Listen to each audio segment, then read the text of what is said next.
तो ये कहानी होने वाली है हमारे हीरो लिन शाओकेंग की, जो कि काफी ज्यादा पावरफुल कल्टीवेटर था। पर पावरफुल होने के साथ साथ उसने अपने हजारों सालों की मेहनत से 5 डिवाइन रिंग्स को भी तोड़ निकाला था, जिनके अंदर इतनी ज्यादा खतरनाक और कमाल की पावर्स थी कि वो रिंग्स जिस किसी के पास भी होती वो इस पूरे यूनिवर्स के ऊपर राज कर सकता था। और जब ये बात बड़े बड़े अलाइसेस को पता चली कि वो डिवाइन रिंग्स शाओकेंग के पास है, तो वो सभी लोग शाओकेंग की जान के दुश्मन बन गए। और सभी बड़े बड़े अलाइसेस ने शाओकेंग से उन डिवाइन रिंग्स को पाने के लिए अपने अपने पावरफुल कल्टीवेटर्स को शाओकेंग को मारने का आदेश दे दिया। और एक दिन मौका पाकर उन सभी लोगों ने मिलकर शाओकेंग के ऊपर हमला कर दिया। और क्योंकि शाओकेंग अकेला वहाँ पे इन सभी के साथ फाइट कर रहा था, इस वजह से हम देखते हैं कि शाओकेंग वहाँ पे काफी बुरी तरह से घायल हो गया था। और सबसे कड़ी टक्कर दे रहा था उसे वहाँ पे जियान नाम का एक कल्टीवेटर। जियान वहाँ पे शाओकेंग के ऊपर एक बहुत ही ज्यादा खतरनाक हमला करके उसे वहाँ पे धमकी देते हुए कहता है, अगर यहाँ पे जिंदा रहना चाहते हो तो चुपचाप उन डिवाइन रिंग्स को हमारे अलाइज के हवाले कर दो, हो सकता है तुम्हें जीने का मौका मिल जाए। ऊपर से वो वहाँ पे शाओकेंग को डीमन डीमन कहकर पुकार रहा था। असल में शाओकेंग से उन डिवाइन रिंग्स को हासिल करने के लिए सभी बड़े अलाइसेस ने उसे डीमन कह दिया था, जिसके चलते अब हर कोई उसे एक डिमोनिक कल्टीवेटर समझने लगा था। जो सुनकर शाओकेंग वहाँ पे मुस्कुराते हुए जियान से कहता है, क्यों मैं अपनी डिवाइन रिंग्स को तुम्हारे हवाले कर दूं? इन्हें ढूंढने में मुझे हजारों सालों का समय लगा। आज मैं जो कुछ भी हूँ सिर्फ और सिर्फ अपने बलबूते पे हूँ, ना कि तुम्हारे घटिया अलाइस की तरह, जो कि मुझे डीमन घोषित करके मुझसे मेरी डिवाइन रिंग्स को छीनना चाहते हैं। शाओकेंग की ये बात सुनकर जियान उससे कहता है कि मैंने तुम्हें जीने का एक मौका दिया था, पर अब तुम उस मौके को भी गवा चुके हो। और ये कहकर जियान ने वहाँ पे शाओकेंग के ऊपर एक बहुत ही ज्यादा खतरनाक अटैक करते हुए उसे वहाँ पे बहुत ही बुरी तरह से घायल कर दिया था। और ऊपर से वो बैटल हर गुजरते पल के साथ और भी ज्यादा इंटेंस होती चली जा रही थी,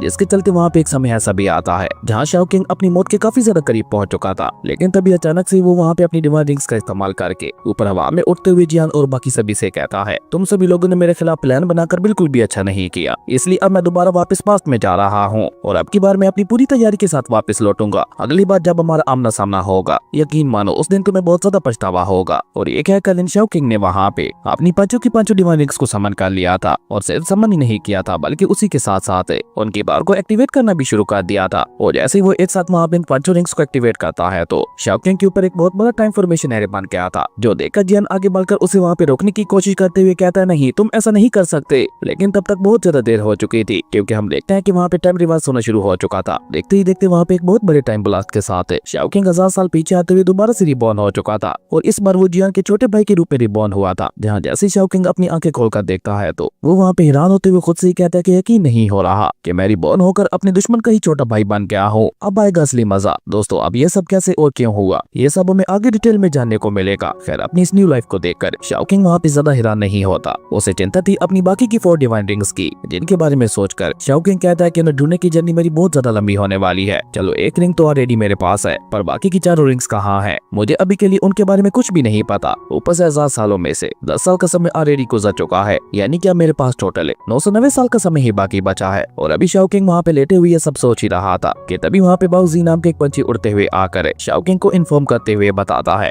आज हमारा ट्यान यू पीक स्कूल एक बार फिर से नए डिसेबल्स को भर्ती कर रहा है, इसलिए मास्टर चाहते हैं कि आप जल्द से जल्द स्कूल में वापस आइए। और बाउजी की ये बात सुनकर हम देखते हैं कि शाओकेंग वहाँ पे एक लंबी अंगड़ाई लेकर अपनी जगह पे खड़ा होते हुए कहता है, तो फाइनली आज पूरे 10 सालों के बाद मास्टर को मेरी याद आ ही गई। चलो अच्छा ही है, आज मैं भी अपने लिए एक नया डिसेबल ढूंढ लूंगा। खैर उसके बाद सीन चेंज होता है, हमें मास्टर शाओकेंग के स्टडी रूम का सीन दिखाया जाता है, जहाँ पे हम एल्डर वू हन को देखते हैं, जो कि लिंग जियाओ सेट के एक सीनियर एल्डर थे। वो वहाँ पे मास्टर चेंग शाओ के ऊपर गुस्सा करते हुए उनसे कह रहे थे, मैं तो पहले दिन से ही तुमसे कह रहा था कि तुम्हें जियान को अपना डिसेबल बनाना चाहिए था, ना कि उस लेजी शाओकेंग को, जो कि अभी भी कहीं पे पड़ा हुआ आराम कर रहा होगा। तुम खुद ही बताओ, तुम पिछले 10 सालों से शाओकेंग को सिखाने की कोशिश कर रहे हो, क्या अभी तक वो जरा सा भी सीख पाया है? और ना ही अभी तक वो ब्रेक थ्रू कर पाया है। तुम खामखाई उसके ऊपर अपना टाइम जाया कर रहे हो। चलो ये तो पुरानी बात है, लेकिन आज एक बार फिर से तुम्हारे ट्यान यू स्कूल को नया डिसेबल भर्ती करने का मौका मिल रहा है, तो मैं चाहता हूँ तुम इस बार पिछली बार की तरह गलती मत करना, क्योंकि तुम्हारा ट्यान यू पीक स्कूल हमारे लिंग जियाओ सेट के अंदर मौजूद बाकी सभी स्कूल्स को लीड करता है, और मैं चाहता हूँ कि तुम्हारा ट्यान यू स्कूल हमेशा लीड ही करे। पर शाओकेंग जैसे डिसेबल्स के साथ मुझे नहीं लगता तुम ज्यादा सालों तक ऐसा कर पाओगे। वहीं शाओकेंग जिसने एल्डर वू हन की सारी बातें सुन ली थी, वो दरवाजे के किक मार के उसे वहाँ पे ओपन करते हुए कहता है, क्या यहाँ पे नए डिसेबल को भर्ती किए जाने की बात चल रही है? पर मुझे तो लगता है कि ये सब लिंग जियाओ सेट हमारी जासूसी करने के लिए कर रहा है, ताकि वो मेरे मास्टर चेंग शाओ की 100 डिवाइन टेक्निक्स के बारे में पता लगा सके। जिसपे वहाँ पे खड़ा हुआ एक दूसरा एल्डर वहाँ पे चिल्लाते हुए लिन शाओकेंग से कहता है, तुम अपनी बकवास बंद करो, और हम तुमसे नहीं, हम मास्टर चेंग शाओ से बात कर रहे हैं। वैसे भी हमारे लिंग जियाओ सेट को और काफी सारे नए डिसेबल्स की जरूरत है, जो कि हमारे लिंग जियाओ सेट की ताकत को बढ़ा सकें। अब उस एल्डर की ये बात सुनकर हम देखते हैं कि मास्टर चेंग शाओ की बजाय शाओकेंग उन्हें वहाँ पे जवाब देते हुए कहता है, मेरे मास्टर ऑलरेडी अपने डिसेबल को सिलेक्ट कर चुके हैं, तो तुम्हारे लिए बेहतर यही रहेगा कि तुम लोग यहाँ पे बार बार आकर मेरे मास्टर को परेशान मत करो, और अगर फिर भी तुम्हारी लिंक जियाओ सेट को नए डिसेबल्स की इतनी ज्यादा जरूरत है तो अपने मास्टर की बजाय मैं नया डिसेबल बनाने के लिए रेडी हूँ। अब शाओकिंग की ये बात सुनकर हम देखते हैं कि उस एल्डर को वहाँ पे गुस्सा तो काफी ज्यादा आता है। इवन वो तो उसे वहाँ पे मारने के लिए आगे भी बढ़ने लगा था, लेकिन एल्डर वुहान वहाँ पे उसे रोककर शाओकिंग से कहता है अब अपनी बात से पलटना माते, तुम डिसेबल बनाओ या तुम्हारा मास्टर डिसेबल बनाए, नया डिसेबल तो टियान यूपीक स्कूल का ही बनेगा,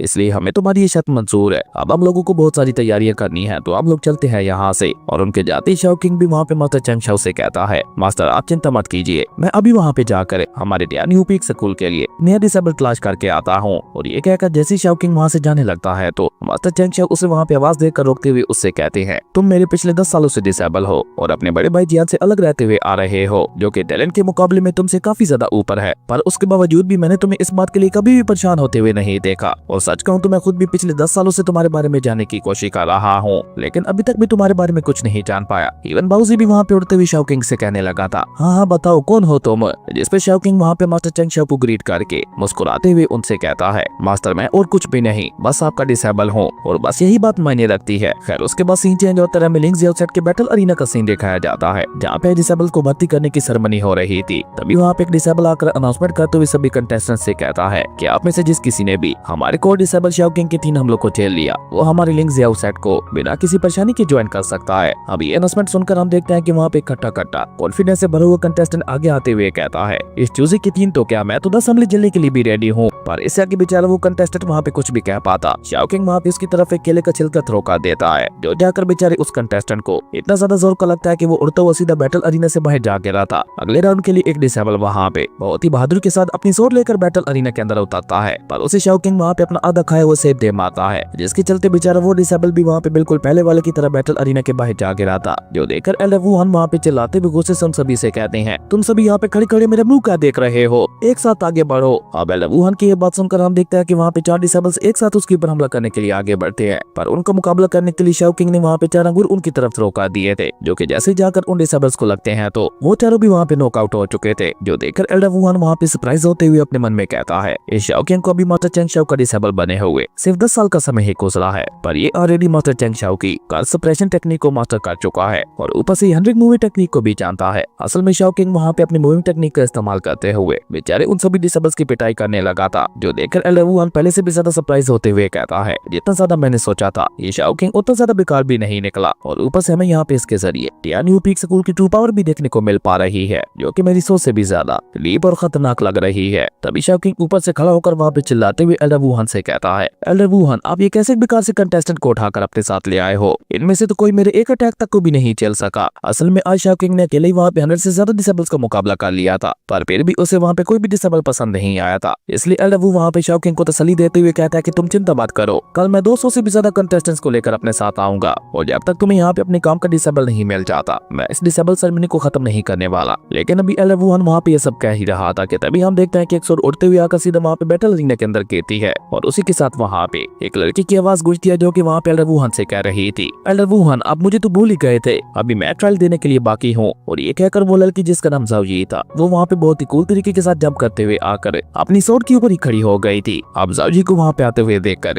एल्डर वुहान वहाँ पे उसके पास जाकर उसकी चपलूसी करते हुए कहता है बेटा जाओजी तुम तो कल अपने अंकल के साथ आने वाली थी ना, तो फिर आज तुम यहाँ पे क्या कर रही हो। जिस पे जाओजी उन्हें वहाँ पे जवाब देते हुए बताती है हमारे सोर फ्रिक्शन का मैजिक टायर रिंग चोरी हो गया है और उसके चोर के बारे में पता लगाने के लिए मेरे अंकल उसके पीछे गए हैं, इसलिए मैं पीछे अकेले बैठे बोर हो रही थी, तो इसलिए मैंने सोचा क्यों ना आज ही जाकर ट्रायल दे दूं। अब मैजिक डिवाइन टायर रिंग के बारे में सुनकर शाओकिंग के कान भी खड़े हो चुके थे। वहीं जाओजी अपनी सोर को वहाँ पे शाओकिंग की तरफ पॉइंट करते हुए कहती है तो चलो फिर देर किस बात की, मैं तुम्हारे 3 हमलों को झेलने के लिए रेडी हूँ। अब जाओजी की ये बात सुनकर तो हम देखते हैं कि एल्डर वुहान वहाँ पे काफी ज्यादा घबरा चुका था और वो वहाँ पे शाओकिंग से रिक्वेस्ट करते हुए कहने लगा था शाओकिंग ये एल्डर जाओ की भतीजी है, इसलिए प्लीज इसके ऊपर थोड़ा रहम दिखाना। एल्डर वुहान की ये बात सुनकर हम देखते हैं कि शाओकिंग वहाँ पे मुस्कुराते हुए उनसे कहता है एल्डर वुहान आप चिंता मत कीजिए, मैं अच्छी तरह से समझ रहा हूँ कि आखिर आप मुझसे क्या कहना चाहते हैं। लेकिन जाओजी वहाँ पे सभी को रोकते हुए कहती है कि मुझे आप में से किसी के भी आसान नहीं चाहिए, मैं अकेले यहाँ पे इसके साथ फाइट कर सकती हूँ। लेकिन इससे आगे जाओजी वहाँ पे कुछ भी कह पाती उससे पहले हम देखते हैं कि शाओकिंग वहाँ पे एक ही झटके के साथ है उसके सामने पहुंचकर अपनी डिवाइन टेक्निक का इस्तेमाल करते हुए उसके ऊपर एक बहुत ही ज्यादा खतरनाक अटैक कर देता है, जो देखकर तो जाओजी की आंखें भी वहाँ पे बाहर आने को हो चुकी थी। पर शाओकिंग ने वहाँ पे बिल्कुल एंड समय पर अपने अटैक को आकर रोक दिया था, लेकिन उसके डिवाइन अटैक से वहाँ पे इतना ज्यादा पावरफुल और प्रेशर रिलीज होता है कि उसके इम्पैक्ट की वजह से बेचारा एल्डर वुहान उड़ते हुए बैटल अरीना से बाहर जा गिरा था। लेकिन जाओजी तो अभी तक भी वहाँ वहाँ पे अपनी हार मानने को तैयार नहीं थी। वो वहाँ पे शाओकिंग से 2 कदम पीछे हटते हुए कहती है, ये तो तुमने अचानक से मेरे ऊपर हमला कर दिया था, मैं इसके लिए बिल्कुल भी रेडी नहीं थी। अब ज़ाओ की ये बात सुनकर हम देखते हैं कि शाओकिंग वहाँ पे एक के बाद एक अपनी दोनों फिंगर से 3 बार उसके ऊपर अटैक करता है और तीनों अटैक करने के बाद वहाँ से वापस पलटते हुए कहता है, 3 अटैक्स पूरे हो गए और क्योंकि तुमने मेरे तीनों हमलों को झेल लिया है तो तुम हमारी टियानयू पीक स्कूल के डिसेबल बनने के लिए बिल्कुल परफेक्ट हो। अब शाओकिंग की ये बात सुनकर तो हम देखते हैं कि ज़ाओ की खुशी का वहाँ पे कोई ठिकाना ही नहीं था। वो वहाँ पे बच्चों की तरह उछलते हुए कहने लगी थी, अब आएगा असली मजा,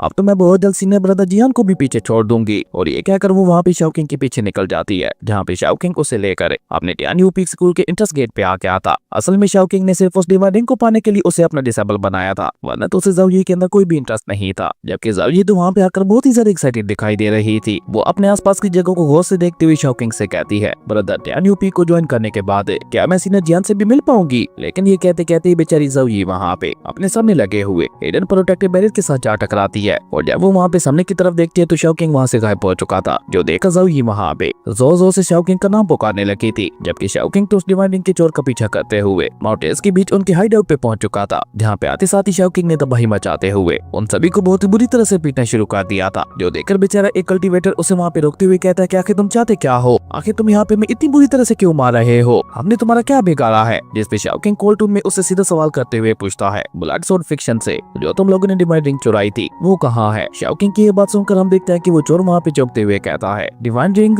ब्लड स्वॉर्ड फिक्शन, आखिर तुम ये सब क्या कह रहे हो? मुझे तुम्हारी किसी भी बात का कोई भी मतलब समझ नहीं आ रहा जो तुम मुझे नाम बता रहे हो, इनके बारे में तो मैंने आज से पहले कभी सुना भी नहीं है। तभी पीछे से एक दूसरा चोर कल्टीवेटर वहाँ पे अपनी जगह पे खड़ा होकर गुस्से से चलाते हुए शाओकिंग से कहता है कि तुम जो ढूंढ रहे हो वो चीज यहाँ पे नहीं है, इसलिए दफा हो जाओ यहाँ से। और ये कहकर बेचारे उस चोर कल्टीवेटर ने वहाँ पे अपना पूरा दम लगाकर शाओकिंग के ऊपर हमला कर दिया था। लेकिन उस चोर ने जिस टेक्निक का इस्तेमाल करते हुए शाओकिंग के ऊपर हमला किया था वो ब्लड स्वॉर्ड फिक्शन की एक हेवनली स्पिरिट टेक्निक थी, जिसे शाओकिंग वहाँ पे अपने सिर्फ 2 ही फिंगर से रोकते हुए कहता है कि तुम कह रहे हो कि तुम लोगों ने ब्लड स्वॉर्ड फिक्शन का नाम तक नहीं सुना, पर तुम लोग यहाँ पे उन्हीं की ही टेक्निक का इस्तेमाल कर रहे हो, मानना पड़ेगा, एक्टिंग तो अच्छी कर लेते हो तुम लोग। शाओकिंग की ये बात सुनकर वो चोर वहाँ पे अपने साथियों के ऊपर गुस्सा करते हुए उनसे कहता है, बेवकूफो, चोरी करने से पहले पता तो लगा लिया करो क्या कि तुम लोग चोरी कर कहाँ से रहे हो। और ये कहकर वो वहाँ पे शाओकिंग से माफी मांगते हुए कहता है कि सीनियर प्लीज हमें माफ कर दीजिए, मैं वाकई ब्लड स्वॉर्ड फिक्शन के बारे में कुछ नहीं जानता था। जिसपे शाओकिंग वहाँ पे कोल्ड स्माइल करते हुए उससे कहता है कि अगर सच कहूँ तो चोरी करना उतना ज्यादा बुरा भी नहीं है, पर हम लोग राइट पाथ पे चलने वाले कल्टीवेटर्स हैं, इसलिए रूल्स के मुताबिक अब तुम सभी लोगों को यहाँ पे मरना होगा। शाओकिंग की ये बात सुनकर हम देखते हैं कि वो चोर कल्टीवेटर जल्दी से वहाँ पे शाओकिंग के सामने चौक करे उसे माफी मांगते हुए कहता है कि मैं भी रूल्स को अच्छी तरह से जानता हूँ, अगर आप चाहो तो हम लूट का सारा माल आपके साथ आधा बांट सकते हैं, आपको रिंग चाहिए ना? और ये कहकर वो वहाँ पे जल्दी से उस रिंग को बाहर निकालते हुए शाओकिंग के सामने पेश कर देता है और वो डिवाइन रिंग शाओकिंग के हवाले करते हुए उससे कहता है, हम लोग भी राइट पाथ को ही फॉलो करते हैं, इसलिए अपने वादे के मुताबिक हम लोग ये रिंग तुम्हें दे रहे हैं। जबकि शाओकिंग वहाँ पे उस डिवाइन रिंग को देखकर एक डेविल स्माइल करते हुए उन लोगों से कहता है कि हाँ अब तुम लोग जा सकते हो। लेकिन जब शाओकिंग वहाँ पे इस रिंग को गौर से देखता है तो वो स्प्रिंग एंड ऑटम रिंग नहीं थी, इसलिए वो वहाँ पे गुस्सा होते हुए खुद से ही कहता है कि मेरी सारी मेहनत बेकार गई। और ये कहकर शाओकिंग वहाँ पे एक डेविल स्माइल करते हुए जियान में ट्रांसफॉर्म हो गया था और ट्रांसफॉर्म होते हुए वो वहाँ पे उन चोरों को रोकते हुए कहता है कि रोको, किसने कहा कि तुम लोग यहाँ से जा सकते हो? अब जियान को देखकर वो सभी लोग वहाँ पे डर के मारे वहाँ से भागते हुए कहने लगे थे, ये तो असल में जियान था जिसने बेचारी शाओकिंग का रूप ले रखा था। पर ये कहते हुए वो लोग वहाँ से भाग पाते उससे पहले ही हम देखते हैं कि जियान ने पीछे से अपनी सोल से उनके ऊपर हमला करते हुए उन्हें वहाँ पे खत्म कर दिया था। असल में तो ये सारा शाओकिंग का ही प्लान था, जो कि अपने सोल सीरियल के अंदर बैठा हुआ मुस्कुरा रहा था। और ये सारा काम करने के बाद वो वहाँ पे एक लंबी अंगड़ाई लेते हुए कहता है, अब अगले 10 सालों के लिए मैं एक बार फिर से आराम कर सकता हूँ। अब जियान की इमेज को सक्सेसफुली खराब करने के बाद शाओकिंग वापस टियानयू पीक में आ गया था, जहाँ पे ज़ाओ अभी तक उसका इंतजार करते हुए बाहर ही सो रही थी। वो पूरी रात वहाँ पे उसका इंतजार करते हुए अकेली ही सोती रही थी। जो देखकर शाओकिंग उसे जाकर उठाते हुए कहता है, ये लड़की तो वाकई बहुत ज्यादा केयर फ्री है, हमारे टियानयू पीक को ज्वाइन करने के लिए इसने पूरी रात यहाँ पे मेरा इंतजार किया। खैर जैसे ही शाओकिंग उसे वहाँ पे उठाने की कोशिश करता है तो वो तो वहाँ पे ब्रदर जियान के सपने ले रही थी। इवन जब वो पहली बार अपनी आंखें खोलकर देखती है तो उसे वहाँ पे अपने सामने ऐसा लगता है कि जियान ही खड़ा है। लेकिन जब वो वहाँ पे अपनी पूरी आंखें खोलती है तो उसके सामने तो शाओकिंग खड़ा था, जिसे देखकर जैसे ही वो वहाँ पे गुस्से से चलाने की कोशिश करती है तो शाओकिंग ने वहाँ पे उसके मुंह में खाना टोसते हुए उसका मुंह ही बंद कर दिया था और उसे खाना देने के बाद कहता है कि चुपचाप मेरे पीछे आओ।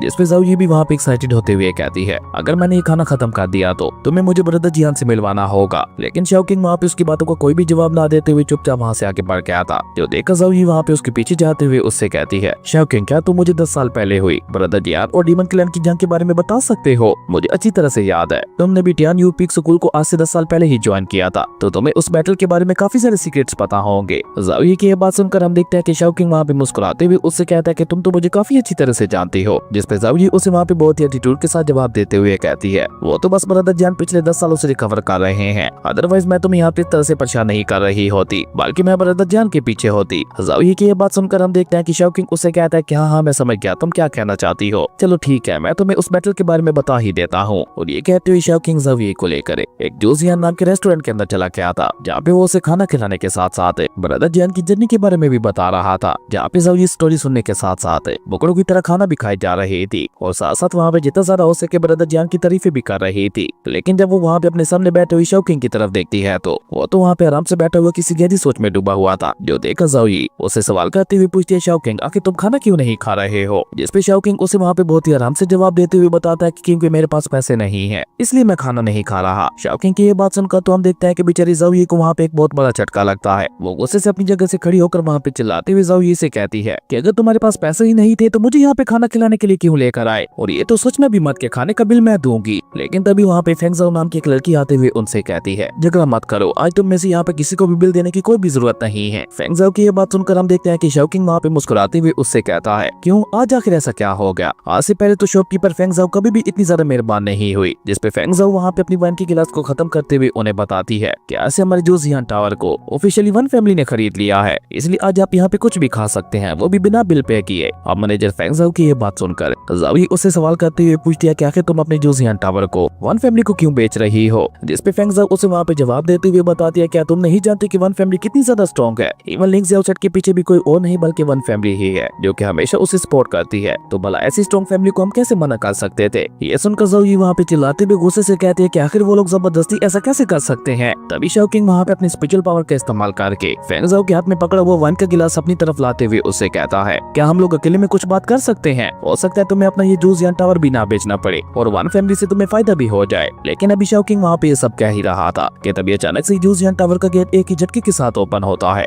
और ये गेट ओपन करने वाला कोई और नहीं बल्कि यंग मास्टर वन कुई था, जो कि अपने लोगों के साथ अंदर आते हुए वहाँ पे फेंग जाओ से कहता है, तुम मैनेजर फेंग जाओ तुमने क्या सोचा? क्या तुम चुपचाप अपने इस रेस्टोरेंट को छोड़कर जाना चाहती हो या फिर हमारी फैमिली के गुलाम बनना चाहती हो? लेकिन फेंग जाओ भी वहाँ पे बहुत ही बहादुरी के साथ अपनी वाइन का गिलास उसके मुंह के ऊपर मारते हुए उससे कहती है कि दफा हो जाओ यहाँ से, मेरा जोजियान टावर तुम्हारी फैमिली से बिलोंग नहीं करता। फेंग जाओ की ये बात सुनकर हम देखते हैं कि वंग कुई वहाँ पे कमीनी स्माइल करते हुए उससे कहता है कि तुम्हारी ये तीखापन मुझे पसंद आया, अब तो तुमसे ये टावर छीनने में मुझे और भी ज्यादा मजा आएगा। और ये कहकर वो वहाँ पे उसके ऊपर हमला करने के लिए अपने लोगों को आगे भेज देता है। लेकिन जावी ने वहाँ पे अपनी सोर्ड का इस्तेमाल करते हुए काफी सारे सोर्ड स्लाइसेस की मदद से एक ही बार में उसके लोगों के ऊपर अटैक करते हुए उन सभी को वहाँ पे ठिकाने लगा दिया था। लेकिन ये सब देखकर भी वंग कुई वहाँ पे नहीं घबराता, उल्टा वो वहाँ पे अपना स्पिरिचुअल ऑरा रिलीज करके जावी की तरफ देखकर वहाँ पे कम्युनिस्ट स्माइल करते हुए कहता है, ओ तो यहाँ पे एक और ब्यूटीफुल लेडी भी मौजूद है, चलो अच्छा है अब और भी ज्यादा मजा आएगा। और ये कहकर जैसे वो वहाँ पे जावी के ऊपर हमला करने के लिए आगे बढ़ता है तो जावी भी गुस्से से वहाँ पे अपनी स्पिरिचुअल पावर को अपनी सोर्ड के अंदर इंजेक्ट करते हुए उससे कहती है, तुम्हारी हिम्मत भी कैसे हुई लिंक ज़ाओसेट का नाम लेकर यहाँ पे इनको डराने धमकाने की? आज मैं तुम्हें यहाँ पे नहीं छोड़ूंगी। और ये कहकर वो भी वहाँ पे उसको मुकाबला करने के लिए अपनी सोर्ड को लेकर आगे बढ़ जाती है। लेकिन आगे बढ़ते हुए अचानक से बेचारे वन कुई की नजर वहाँ पे शाओकिंग के ऊपर पड़ती है। लेकिन शाओकिंग को देखकर वो वहाँ पे इतना ज्यादा घबरा जाता है कि वो खुद ही वहाँ पे अपने अटैक को वापस लेकर वहाँ पे खिसकता हुआ सीधे शाओकिंग के कदमों में आ गिरा था और उससे वहाँ पे माफी मांगते हुए कहने लगा था, शाओकिंग प्लीज मुझे माफ कर दो, मुझे नहीं पता था कि तुम यहाँ पे मौजूद हो, अगर तुम चाहो तो मैं सरेंडर करने के लिए रेडी हूँ, प्लीज इस जंग को हमेशा हमेशा के लिए यहीं पे खत्म कर दो। अब ये देखा तो वहाँ पे किसी को अपनी आंखों पे यकीन ही नहीं हो पा रहा था कि आखिर यहाँ पे सब हो क्या रहा है। जबकि जावी तो अपनी सोर्ड को लेकर वापस पलटते हुए गुस्से से वहाँ पे वंग कुई से कहती है, क्या कहा तुमने? अभी थोड़ी देर पहले तक तो तुम यहाँ पे लंबी लंबी हाँक रहे थे और अब तुम यहाँ पे गिव अप करना चाहते हो? नहीं, मैं तुम्हें नहीं छोड़ने वाली, जल्दी से उठो और मेरे साथ फाइट करो। जबकि सामने की तरफ हम देखते हैं कि शाओकिंग भी अपनी जगह पे खड़ा होकर वहाँ पे कोल्टन में वन कुई से कहता है, वन कुई मैं जानता हूँ कि तुम्हारी फैमिली लिंक ज़ाओ सिटी की एक बहुत ही ज्यादा पावरफुल फैमिली है, पर तुम्हारी हिम्मत भी कैसे हुई मेरी जूनियर सिस्टर के ऊपर हमला करने की? शाओकिंग की ये बात सुनकर तो हम देखते हैं कि बेचारे वन कुई का वहाँ पे ऑलमोस्ट होने जैसा मुंह हो गया था और वो दोबारा वहाँ पे शाओकिंग से माफी मांगते हुए कहने लगा था, यंग मास्टर शाओकिंग प्लीज मुझे माफ कर दीजिए, अगर मुझे पता होता कि यंग लेडी आपकी जूनियर सिस्टर है तो मैं कभी भी ये सब करने की गुस्ताखी नहीं करता। मैं गधा कुत्ता कमीना हूँ जो कि अपनी लेडी मास्टर को ही नहीं पहचान पाया, आप चाहे तो मैं खुद अपने आप को सजा दे सकता हूँ। और ये कहकर वन कुई खुद ही वहाँ पे अपने फेस के ऊपर थप्पड़ों की बारिश करने लगा था, जो देखकर तो बेचारी मैनेजर फेंग जाओ को अभी तक भी वहाँ पे कुछ समझ नहीं आ रहा था कि आखिर ये वन कुई शाओकिंग से इतना ज्यादा क्यों डर रहा है। जबकि बेचारा वन कुई तो वहाँ पे कांपते हुए दोबारा से शाओकिंग के सामने झुक गया था और अपनी जान की भीख मांगने लगा था, जो देखकर शाओकिंग वहाँ पे कोल्टून में वन कुई से कहता है, वन कुई अभी अभी मैंने मैनेजर फेंग जाओ से सुना है कि तुम्हारी फैमिली की लिंक ज़ाओसेट के साथ कोई बहुत ही डीप कनेक्शन है।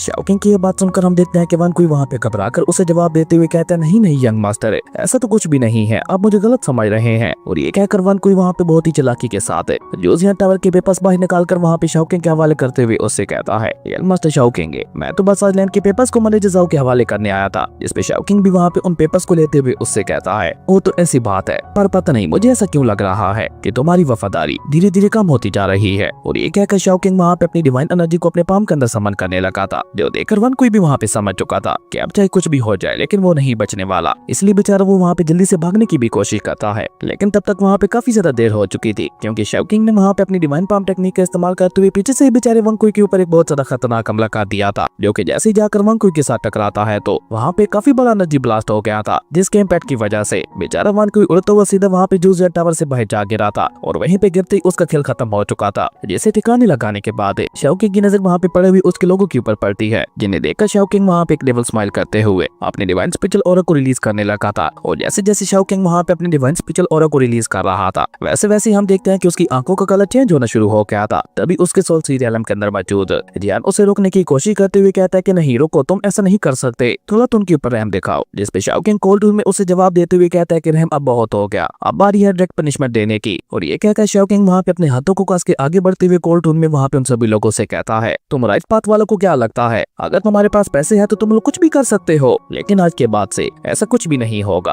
और ये कहकर शाओकिंग ने वहाँ पे अपने डिवाइन स्पिरिचुअल ऑरा का इस्तेमाल करते हुए एक ही झटके के साथ वहाँ पे उन सभी के ऊपर अटैक कर दिया था। और जैसे ही शाओकिंग की डिवाइन एनर्जी वहाँ पे रिलीज होती है तो सभी को वहाँ पे दिखना ही बंद हो गया था। और जब वो लोग वहाँ पे अपनी आंखें खोलकर अपने सामने का नजारा देखते हैं तो शाओकिंग ने वहाँ पे उन सभी को ठिकाने लगा दिया था, जहाँ पे उन सभी की बॉडीज के ऊपर काफी सारे छोटे छोटे कट्स मौजूद थे। यानी कि शाओकिंग ने अपने सोड इंटेंट का इस्तेमाल करते हुए उन सभी को जान से मारा था। जो देखकर तो जाओ ही वहाँ पे शाओकिंग से इंप्रेस होते हुए कहती है, बॉस आपने तो कमाल ही कर दिया, आपने यहाँ पे अपने सोड इंटेंट का ही इस्तेमाल करते हुए इतने सारे कल्टीवेटर्स को एक ही झटके के साथ खत्म कर दिया, आपका सोड इंटेंट तो वाकई बहुत ज्यादा कमाल का है। जावी की बात सुनकर हम देखते हैं कि शाओकिंग वहाँ पे मुस्कुराते हुए उससे कहता है, क्या तुम इसे सीखना चाहोगी? जिसपे जावी भी वहाँ पे भाग कर शाओकिंग के पास आते हुए कहती है कि ऑफ कोर्स मैं इसे सीखना चाहती हूँ। इवन मैंने तो ये भी सुना था कि आप और सीनियर ब्रदर जियान दोनों अपने अपने सोड इंटेंट को डिवाइन लेवल तक मास्टर कर चुके हो। जबकि मैनेजर फेंग जाओ को भी वहाँ पे ये सब देखकर अपनी आंखों पे यकीन नहीं हो पा रहा था। जो देखकर शाओकिंग वहाँ पे जोजियान टावर के पेपर वहाँ पे उसके हवाले करते हुए कहता है, अगले 10 सालों के लिए मैं ये जोजियान टावर आपके हवाले करता हूँ और मुझे लगता है इससे हमारा सारा पुराना हिसाब किताब भी क्लियर हो जाएगा। और ये कहकर शाओकिंग वहाँ से जाने लगा था, जबकि मैनेजर जाओ की खुशी का तो वहाँ पे कोई ठिकाना ही नहीं था। वहीं शाओकिंग को वहाँ से जाते हुए देखकर जावी वहाँ पे उसके पीछे जाते हुए कहती है, मास्टर अब हम कहाँ जाने वाले हैं और अब मुझे अपना कमाल का सोड इंटेंट कब सिखाओगे? जिसपे शाओकिंग उसे वहाँ पे जवाब देते हुए कहता है कि हम लोग सोड केव के अंदर जा रहे हैं और वहीं पे मैं तुम्हें सोड इंटेंट के बारे में भी सिखाने वाला हूँ। खैर उसके बाद सीन चेंज होता है, हमें ट्यान यूपी की सोड केव का ही सीन दिखाया जाता है। उस सोड केव को देखकर जावी वहाँ पे शाओकिंग से सवाल करते हुए पूछती है, मास्टर क्या ये वही जगह है जहाँ पे सीनियर ब्रदर जियान ने अपने सोड इंटेंट को हासिल किया था? जिसपे शाओकिंग उसे वहाँ पे कोल्ड में जवाब देते हुए कहता है कि हाँ बिल्कुल, असल में यहाँ पे इस केव के अंदर हवा का भाव काफी ज्यादा तेज है और अगर तुम इसके अंदर अपनी सोड को प्रैक्टिस करती हो तो तुम अपने सोड इंटेंट को बहुत ही जल्द मास्टर कर लोगी, पर फिर भी मुझे लगता है कि अभी तुम इसके लिए रेडी नहीं हो। और ये कहते हुए शाओकिंग ने वहाँ पे अपनी एनर्जी का इस्तेमाल करके वहाँ पे बने हुए विन प्लेटफॉर्म को ओपन कर दिया था। अपने मास्टर की ये बात सुनकर हम देखते हैं कि जावी उन्हें वहाँ पे बहुत ही बहादुरी के साथ जवाब देते हुए कहती है, मास्टर आप चिंता मत कीजिए, मैं सोड इंटेंट को सीखने के लिए अपना पूरा दम लगा दूंगी, फिर चाहे मुझे उसके लिए कितनी ही ज्यादा हार्ड प्रैक्टिस क्यों न करनी पड़े। और ये कहते हुए जावी ने वहाँ पे अचानक से उस विन प्लेटफॉर्म के अंदर जंप लगा दी थी, जो देखकर तो वहाँ पे शाओकिंग के फेस के ऊपर एक डेविल स्माइल आ जाती है और इसी तरह से वो वहाँ पे मुस्कुराते हुए सोड केव से बाहर जाने लगा था। लेकिन तभी हम देखते हैं कि अचानक से उसकी आंखों का कलर वहाँ पे एक बार फिर से चेंज होना शुरू हो गया था। असल में उसकी बॉडी के अंदर मौजूद ध्यान की सोल उसकी बॉडी के ऊपर कंट्रोल करने की कोशिश कर रही थी, जो देखकर शाओकिंग भी वहाँ पे अपने सोल सीरियलम के अंदर आते हुए कोल्टून में उससे कहता है, आज एक ही दिन में ये दूसरी बार हो रहा है कि तुम मेरी बॉडी के ऊपर कंट्रोल करने की कोशिश कर रहे हो। क्या तुम भूल गए कि मेरा तुम्हारे ऊपर कितना बड़ा एहसान है? अगर मैंने तुम्हारी जान ना बचाई होती तो अब तक तुम्हारी सोल हमेशा हमेशा के लिए खत्म हो चुकी होती। शाओकिंग की ये बात सुनकर हम देखते हैं कि जियान उसे वहाँ पे जवाब देते हुए कहता है कि मैं मानता हूँ तुमने मेरी जान बचाई थी, लेकिन अब तुमने मेरी बॉडी के ऊपर कंट्रोल भी तो कर लिया है, तो अगर इस हिसाब से देखा जाए तो हम दोनों का हिसाब किताब क्लियर हो चुका है। जियान की ये बात सुनकर हम देखते हैं कि शाओकिंग वहाँ पे नौटंकी करते हुए उससे कहता है, ओ माय गॉड ये मैं क्या देख रहा हूँ, द फ्यूचर माइटी सोड मास्टर है यहाँ पे मेरे सोल सीरियलम के अंदर रहकर मेरे साथ ही नेगोशिएट कर रहे हैं। शाओकिंग की ये बात सुनकर हम देखते हैं कि जियान उसे वहाँ पे जवाब देते हुए कहता है कि मैं मानता हूँ तुम्हारे मेरे ऊपर काफी ज्यादा एहसान है, लेकिन ये मत सोचना कि मैं तुम्हारा गुलाम बन चुका हूँ जो कि तुम्हारे हर एक हुक्म को मानेगा। तुम अच्छी तरह से जानते हो कि सोड के प्लेटफॉर्म के नीचे हवा का भाव कितना ज्यादा तेज है, जो कि वहाँ पे उस बच्चे की जान भी ले सकता है, पर ये सब जानते हुए भी तुमने उसे वहाँ पे नीचे मरने के लिए क्यों भेज दिया? जियान की ये बात सुनकर शाओकिंग वहाँ पे एक लंबी सांस छोड़ते हुए उससे कहता है, ब्रदर जियान है, आखिर तुम इस दुनिया को कब समझोगे? उस लड़की को यहाँ पे हमारे टियान यूपी स्कूल की जासूसी करने के लिए भेजा गया था। अगर वो वहाँ पे नीचे मर भी जाती है तो उससे भला हमें क्या फर्क पड़ता है? जबकि नीचे की तरफ हम देखते हैं कि ज़वी वाकई वहाँ पे बहुत ही मुश्किल के साथ खुद को बचाने की कोशिश कर रही थी, लेकिन वहाँ पे हवा का बहाव इतना ज्यादा तेज था कि हम देखते हैं कि वहाँ पे धीरे धीरे उसका लगाया हुआ प्रोटेक्टिव बैरियर भी डिस्ट्रॉय होने लगा था। जबकि जियान वहाँ पे शाओ किंग को रोकने की कोशिश करते हुए उससे कहता है, शाओ किंग ये दुनिया उतनी ज्यादा बुरी भी नहीं है जितना कि तुम इसे समझते हो। जिसपे शाओ किंग उसे वहाँ पे कोल्टून के साथ जवाब देते हुए कहता है, ये बात मुझसे बेहतर कौन जानता होगा मेरे भाई जियान, ये दुनिया मतलबी है जहाँ पे हर कोई सिर्फ और सिर्फ खुद के लिए जी रहा है। इवन इस दुनिया में हर एक ह्यूमन कल्टीवेटर अपने ही साथियों को कुचल कर आगे बढ़ना चाहता है। तो इस तरह के क्रूअल वर्ल्ड में तुम भला मुझसे और क्या एक्सपेक्ट कर सकते हो? और 10 साल पहले क्या हुआ था, क्या वो तुम सब भूल चुके हो? उसके बाद सीन चेंज होता है, हमें 10 साल पहले एक ह्यूमन बैटलफील्ड का सीन दिखाया जाता है जहाँ पे ह्यूमंस और डीमंस के बीच में एक बहुत बड़ी जंग चल रही थी और उन डीमंस को वहाँ पे जियान भारी टक्कर देते हुए वहाँ पे एक एक करके खत्म किए जा रहा था। लेकिन उन डीमंस को खत्म करने के साथ साथ वो वहाँ पे खुद भी बहुत ही बुरी तरह से घायल हो चुका था। इवन उसकी स्पिरिचुअल एनर्जी वहाँ पे पूरी तरह से एग्जॉस्ट हो चुकी थी, लेकिन उसके बावजूद भी हम देखते हैं कि वो वहाँ पे अपनी सोल को बंद करते हुए लगातार उन डीमंस को मारते जा रहा था, जिसकी वजह से हम देखते हैं कि बेचारे जियान की हालत वहाँ पे बद से बदतर होती चली जा रही थी। और अपने आखिरी अटैक के बाद तो वो वहाँ पे लड़खड़ाते हुए नीचे जमीन पे ही गिर गया था। और इस बात का फायदा उठाकर कुछ डिमोनिक कल्टीवेटर्स वहाँ पे उसके ऊपर हमला करने के लिए आगे बढ़ते हैं, लेकिन मास्टर चेंग शाओ ने उन सभी के ऊपर अपने सोल इंटेंट से हमला करते हुए एक ही झटके के साथ उन सभी को मौत के घाट उतार दिया था। जिसके बाद वो वहाँ पे जल्दी से जियान के पास जाते हुए उससे कहते हैं, जियान मेरे बच्चे और ज्यादा खुद को फोर्स मत करो, तुम्हारी स्पिरिचुअल एनर्जी ऑलरेडी पूरी तरह से एग्जॉस्ट हो चुकी है और अगर तुम यहाँ पे खुद को इसी तरह से पुश करते रहे तो तुम्हारी सोल भी यहाँ पे डिस्ट्रॉय हो सकती है। लेकिन मास्टर चेंग शाओ के ऐसा कहते ही जियान लड़खड़ाते हुए वहीं पे नीचे गिर गया था, जो देखकर मास्टर चेंग शाओ जल्दी से उसे वहाँ पे संभाल कर अपनी गोद में ले लेते हैं। और जब वो वहाँ पे उसकी पल्स को चेक करते हैं तो उसकी सांसें वहाँ पे बंद हो चुकी थी, जो देखकर मास्टर चेंग शाओ वहाँ पे परेशान होते हुए कहते हैं, ये तो ऑलरेडी यहाँ पे मर चुका है। लेकिन अभी मास्टर चेंग शाओ वहाँ पे परेशान होते हुए ये सब क्या ही रहे थे कि तभी उनकी नजर ऊपर आसमान में जाती है जहाँ पे एक साथ काफी ज्यादा स्पिरिचुअल एनर्जी इकट्ठा हो रही थी। इवन हम देखते हैं कि उस एनर्जी ने वहाँ पे आसपास की सारी एनर्जी को भी ऑब्जर्व करना शुरू कर दिया था। इवन वो सारे डिमोनिक कल्टीवेटर जो कि वहाँ पे मारे जा चुके थे, उनकी बॉडीज भी वहाँ पे एनर्जी में ट्रांसफॉर्म होकर ऊपर आसमान में ही जाकर एक जगह पे इकट्ठा होने लगी थी। और ये कमाल का नजारा मास्टर चेंग शाओ भी वहाँ पे आंखें फाड़े देख रहे थे। और तभी वो एनर्जी वहाँ पे इकट्ठा होकर अचानक से सीधे जियान की बॉडी के ऊपर आके गिरती है। और ये एनर्जी किसी और की नहीं बल्कि शाओ किंग की ही थी, जो कि टाइम में पीछे आते हुए सीधा उस बैटलफील्ड में ही टेलीपोर्ट हुआ था। लेकिन ये सिर्फ शाओ किंग की सोल थी, जिसे वहाँ पे अपने लिए एक परफेक्ट बॉडी चाहिए थी। और क्योंकि जियान वहाँ पे ऑलरेडी मर चुका था तो शाओ किंग को वो अपने लिए परफेक्ट बॉडी दिखाई देती है। और ऊपर से अगर शाओ किंग उस समय वहाँ पे जियान की बॉडी के ऊपर कब्जा नहीं करता तो जियान की सोल भी वहाँ पे पूरी तरह से खत्म हो जाती। वहीं बैटलफील्ड के अंदर जब शाओ किंग वहाँ पे अपने आसपास का नजारा देखता है तो वो वहाँ पे हैरान होते हुए कहता है कि ये तो कोई बैटलफील्ड लग रही है। लेकिन तभी उसकी नजर वहाँ पे अपने सामने गिरे हुए जियान के ऊपर पड़ती है, जिसे देखकर शाओ किंग वहाँ पे एक डेविल स्माइल करते हुए कहता है, जियान किसने सोचा था कि हमारी दोबारा मुलाकात इस तरह से होगी। अभी फ्यूचर में मैं तुम्हारा मुकाबला करते हुए पास्ट में 1000 साल पीछे आया हूँ और देखो आते साथ ही मुझे यहाँ पे कौन मिल रहा है। शाओ किंग कैसा कहते ही हमारा ये कमाल का एपिसोड यहीं पे खत्म हो गया था। दोस्तों ये सीरीज आपको कैसी लगी और मुझे इस सीरीज को कंटिन्यू करना चाहिए या नहीं, नीचे कमेंट करके जरूर बताना। तो मिलते हैं एक न्यू वीडियो में, तब तक के लिए बाय।